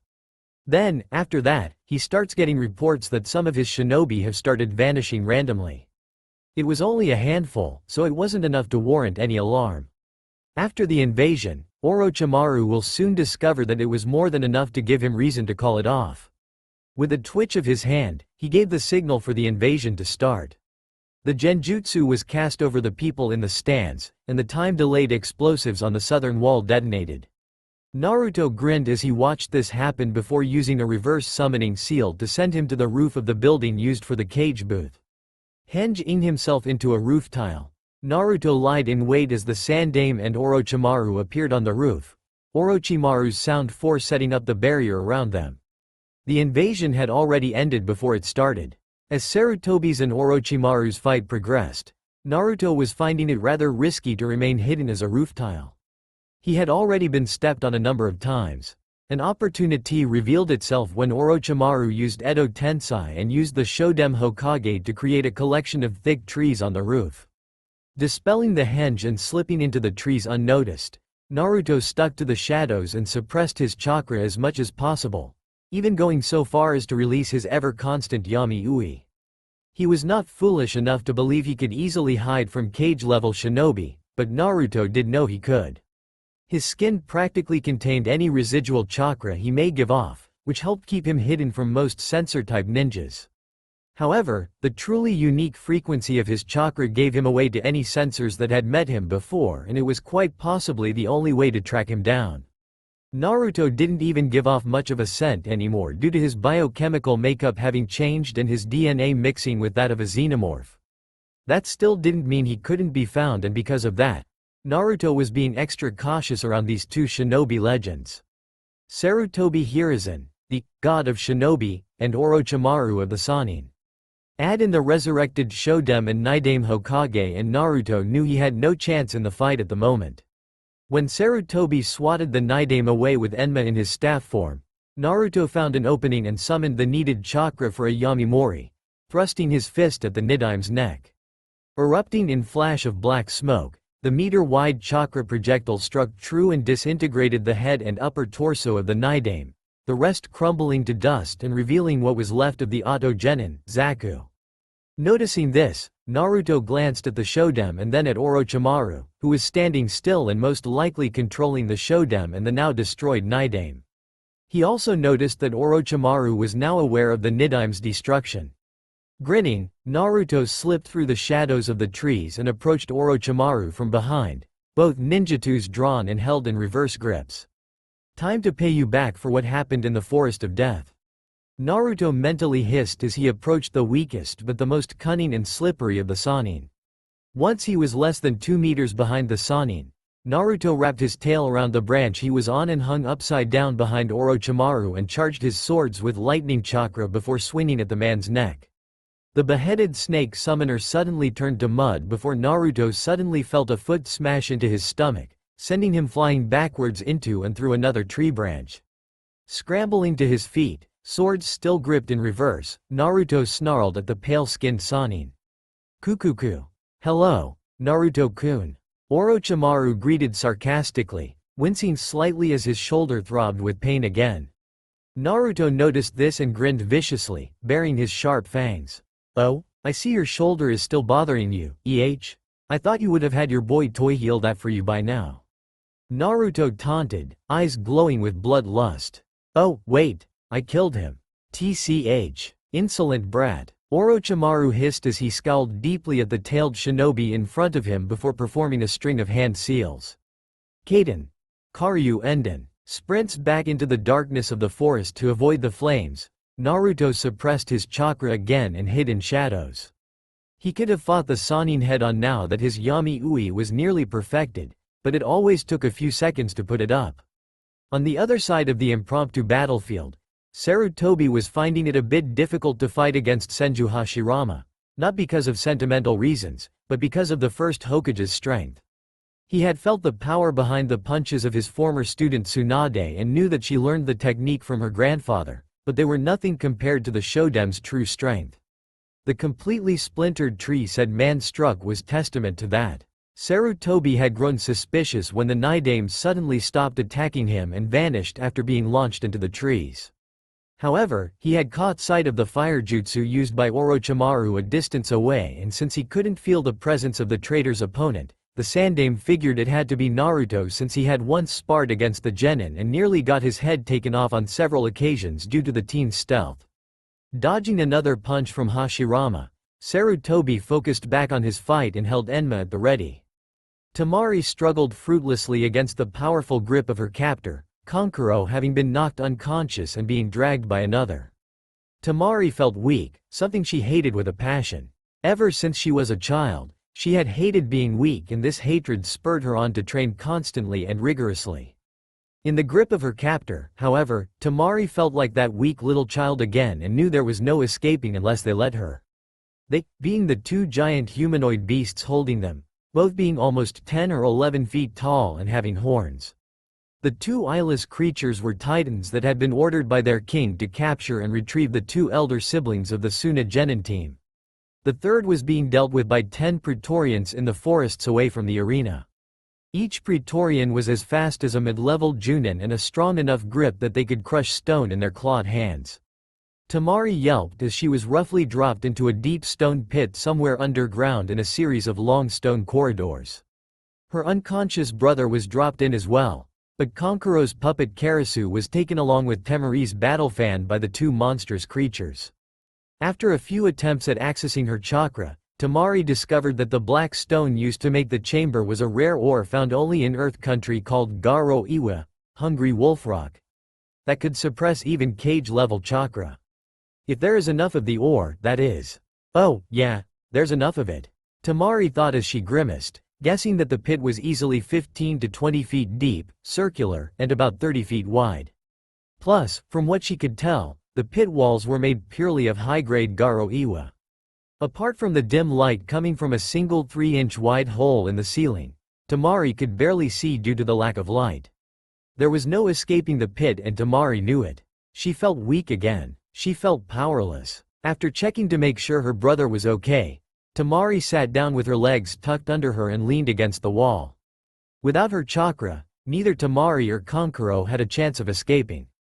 Whoever had ordered their capture by those creatures had used the one thing all shinobi had become reliant on against them: chakra. Without chakra, nearly all ninja techniques were useless. Ninjutsu, genjutsu, kugetsu, fuinjutsu. The list was greater than that, but the point was clear. They weren't going anywhere for a long time. She just hoped her youngest brother, Gaara, was okay. Beheading another snake, Naruto hissed in anger. Not long after escaping into the trees, Orochimaru had brought out a number of snake summons while also taking out the Kusanagi sword. Since then, Naruto had been dealing with the pesky serpents. Sure, he could summon some of his Xenos to take care of them, but he knew it was not the time to show the ace hidden in his sleeve. A black snake lashed out and bit him on the back of his neck, but its fangs failed to pierce his Yami Ui, which he had cast over himself once again not long after the summons first appeared.